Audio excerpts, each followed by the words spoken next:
வணக்கம் நேயர்களே.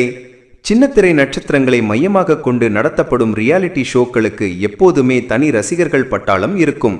அந்த வகையில் பிரபல தொலைக்காட்சியில் ஒளிபரப்பாகும் குக் வித் கோமாளி நிகழ்ச்சிக்கு உலகம் முழுவதும் ரசிகர்கள் உள்ளனர். குக்குக்களுடன் இணைந்து கோமாளிகள் காட்டும் அட்டகாசம் இந்த நிகழ்ச்சியின் முக்கிய ஈர்ப்பு. சில சீசன்கள் எதிர்பார்த்த வரவேற்பை பெறவில்லை என்றாலும் தற்போது ஒளிபரப்பாகும் சீசன் பார்வையாளர்களை மீண்டும் கவர்ந்துள்ளது. இந்த சீசனில் கஞ்சா கருப்பு, பிரியாராமன், ஷபானா, மதுமிதா, ராஜு, உமேர் லத்தீப், சுந்தரி, நந்தகுமார் உள்ளிட்ட 10 பேர் பங்கேற்றுள்ளனர். நடுவர்களாக மாதம்பட்டி ரங்கராஜ், தாமு, கௌஷிக் ஆகியோர் உள்ளனர். போட்டியின் ஆரம்பத்தில் சௌந்தர்யா சிலுகுரி, கஞ்சா கருப்பு, சுந்தரி ஆகியோர் வெளியேற்றப்பட்டனர். இந்த வாரம் 4வது எலிமினேஷனுக்கான போட்டி நடந்தது.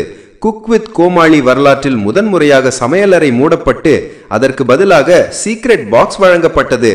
அதில் உள்ள பொருட்களை கொண்ட மட்டுமே சமையல் செய்யும் சவாலை போட்டியாளர்கள் எதிர்கொண்டனர். இந்த சுற்றின் முடிவில் ராஜு ஜெயமோகன், நந்தகுமார், மதுமிதா, ஷபானா ஆகியோர் டேஞ்சர் ஜோனில் இடம்பெற்றனர்.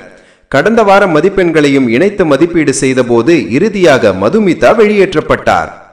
போட்டியின் தொடக்கத்தில் 3 நடுவர்களிடமிருந்து முழு 10 மதிப்பெண்களையும் பெற்றவர் மதுமிதா தான் என்பதால் இவரின் வெளியேற்றம் ரசிகர்களையும் போட்டியாளர்களையும் அதிர்ச்சியில் ஆழ்த்தியது. கண்ணீருடன் வெளியேறிய மதுமிதாவின் காட்சி சமூக வலைதளங்களில் பரபரப்பை ஏற்படுத்தியுள்ளது. உங்களுடைய கருத்துக்களை மறக்காம இந்த வீடியோ கீழே கமெண்ட் செய்யுங்க.